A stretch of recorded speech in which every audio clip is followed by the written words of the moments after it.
So you've heard me talk about quantum healing and how it got me out of a wheelchair and walking again. But just what is quantum healing? How does it work? How can it do this seemingly miraculous thing that I had experienced in my life? Let's talk about that, okay?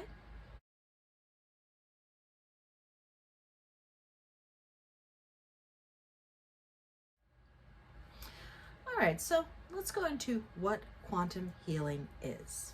Quantum healing is a form of energy healing. Some of the more common forms of energy healing include things like Reiki practice and Qigong practice. So these are slightly more mainstream attitudes towards using your energy to heal the physical body.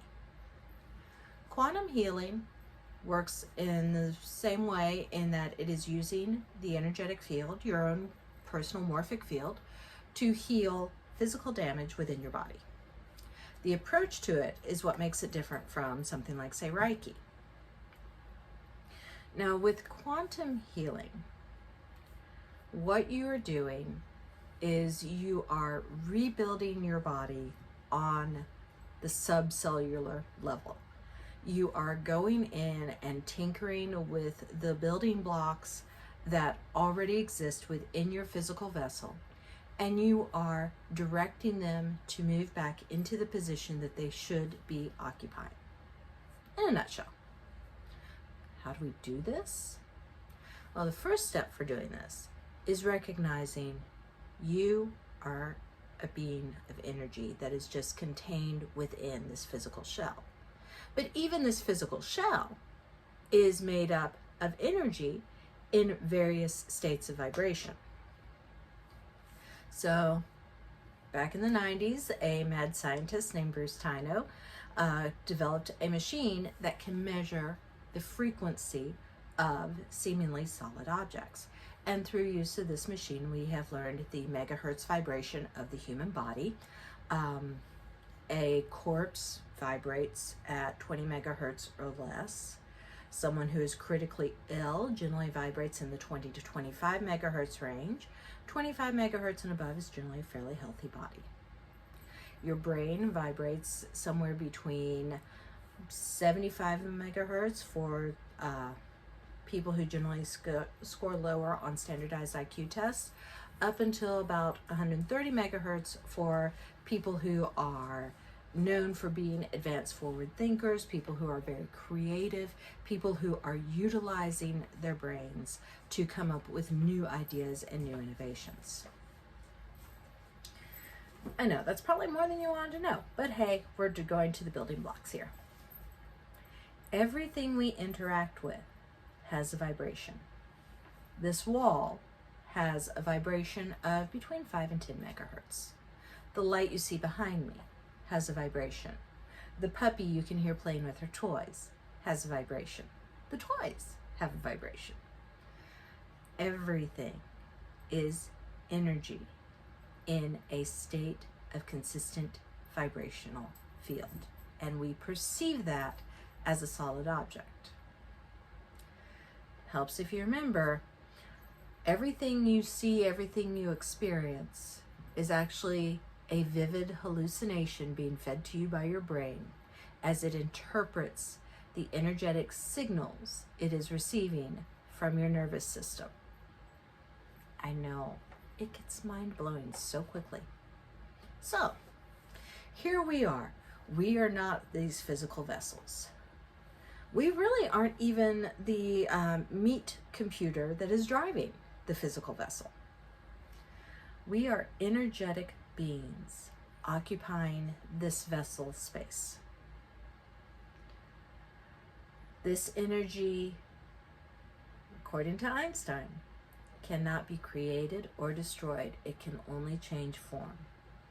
That means there is no death.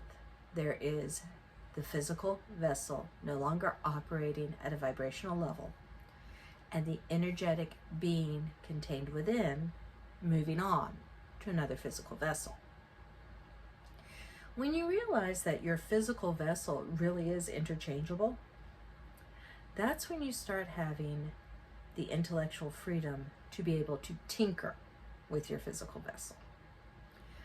And by tinker, I mean rebuilding from the quantum level up. You see, as energetic beings, we are constantly emitting an energetic field known as the morphic field. This energy interacts with all of the energy that we come in contact with. Energy affects energy in any state. Once you realize that this little meat computer that's inside your skull can control your energetic vibration, then you gain the ability to start using that energy for directed purposes. In my case, I had a problem with the physical vessel where my immune system was building bone inside of various joints in my spine. And yes, that is every bit as uncomfortable as it sounds.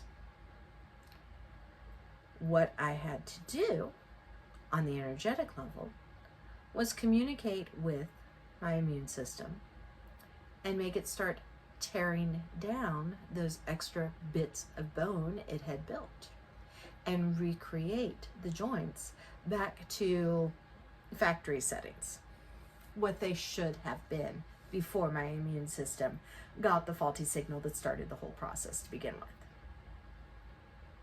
So, through meditation, which is the ego brain releasing control to the subconscious brain, and the subconscious brain then being able to direct the energetic morphic field, I was able to redirect the cells of my immune system that were coming from a damaged thyroid, damaged parathyroid glands, and were creating havoc. I was basically able to go in and change their programming so that instead of building up that extra bone, they were instead returning to the spinal column I should have had. Now, there are x-rays in existence that show not only a cessation of the bone build, but indications that it had been reversed. These x-rays, unfortunately, are several years old. I haven't had a chance to go and get new ones done, but when I do, I will be happy to compare them and see exactly where the changes have been made, because I know they're there. How do I know they're there? Well, I'm no longer in a wheelchair, so that's a start. Now, in addition to doing this energy work, in addition to reprogramming my immune system to remove these bone bits it had created, I also had to do the physical work. My physical muscles had deteriorated, and I had to do rehabilitative therapy exercises that would rebuild that muscular strength, so that as the blockages that were keeping me from being able to control my legs were removed, my legs would also have the strength to support me. Doesn't do much good to remove those extra bits of bone that were poking into my nerves if I don't have the muscular strength to stand up anyway. That was where going out to the ocean every day and practicing walking in the ocean came in handy and made such a difference in how quickly the muscles in my legs built back up to an acceptable level of strength. So, what quantum healing did in this instance, and I have other instances of working on other problems within my body because I have a laundry list of issues, but for healing my spinal column, I used the quantum morphic field to reprogram my immune system to stop creating new damage and start repairing the damage already done. I then used physical therapy techniques to rebuild the strength of the muscles and ligaments involved so that I would be able to use those limbs after the damage was repaired. I was doing those concurrently as a display to myself of faith. It made no sense whatsoever for me to be dragging myself across the sand into the ocean to walk again if I couldn't remove the spurs of bone that were poking into the nerves of my spinal column. By doing it anyway, by doing the therapy exercises anyway, by making myself walk and rebuild those muscles anyway, I was demonstrating to my subconscious self that yes, I had faith that this was going to work. I had the belief that this was going to work. I had the surety that this was going to work. You see, for your subconscious to be able to continually affect a change that you are directing, you must be 100% absolutely sure that it is going to work. If you do not have that level of surety and assurance and faith in what you're doing, then all of those little ego doubts that lurk around the edges of your brain are going to creep in and start telling you that you're crazy for thinking that this could ever possibly work. I mean, if this worked, why wouldn't doctors be doing it in hospitals all over the country? If this worked, why isn't it common medical practice? Well, it's not common medical practice because, frankly, the medical industry does not make money off of healing people. It makes money off of people remaining having problems. Therefore, things that do heal tend to be pushed to the side. But once you have that absolute knowledge that this is going to work, then all of those little ego doubts that try to sneak in become irrelevant. They don't have room to grow. They don't have room to start controlling your subconscious thoughts again. You have to remember, 95% of the thoughts you think are thought in the subconscious, not in the conscious mind. And if you do not control that 95%, then they are going to be repeating the same patterned thoughts that you had the day before. If the thoughts you had the day before were that you were crippled and cannot walk, and you cannot control them to change that programming, then you're going to be stuck with that pattern of thinking. Okay, so that's enough for one video. That is the basics of how quantum healing works. Now we will be going more in depth into all the details and how to exactly do it. However, if you want to go a little bit faster than I can release videos at, drop me a line. You should see my email floating around, marnarenee@gmail.com.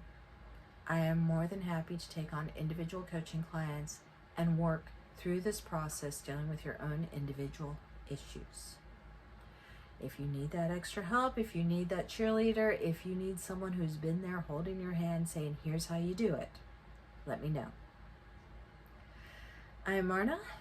Thank you for joining me, and I will see you on the next video.